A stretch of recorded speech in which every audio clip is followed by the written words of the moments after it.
Welcome to the deep dive. Today we're digging into a really specific piece of source material. It's quite structured. It lays out some very traditional, prescriptive gender roles within a family, defines who does what, and crucially, how people should react when things, well, go wrong. Right. And our goal here is just to explore that impartially. We want to pull out the specifics on how labor is divided and how the source suggests handling conflict. Yeah.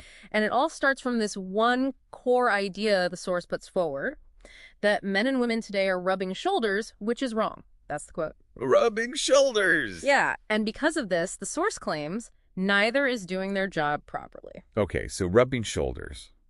It sounds like the source sees any blurring of traditional role, shared duties as the root problem. That seems to be the implication, yeah. That clear, separate duties are needed to restore proper function. So what are those duties exactly? How does it define them? Oh, they're very clearly laid out. It creates this interesting split between internal and external safety. Yeah. The woman's role, defined as keeping the children safe, away from harm. So that's an internal domestic kind of guardianship. Right, internal.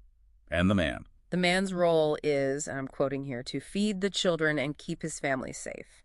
So that covers providing and external protection. And there's more weight put on the man's role, isn't there? Right. Beyond just providing. Oh, absolutely. The source says he was solely created to take care of the family. Solely created. Wow. Yeah, and brought to this earth to carry your family, your wife, and your children along.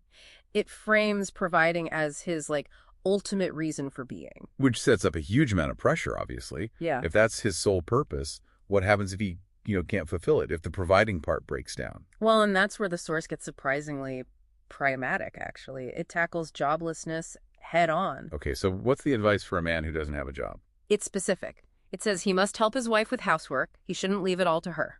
So a temporary shift in duties, even though he was solely created for the external role. Exactly. It's like an emergency measure. For practical survival, the philosophical mandate gets sort of suspended, and he moves into the domestic sphere temporarily. Interesting. And what about the woman? What's her role when the husband is, say, failing expectations or unemployed? Well, she's told explicitly not to think of him as useless. That's key. Okay, so support him. Yes, actively. She's advised.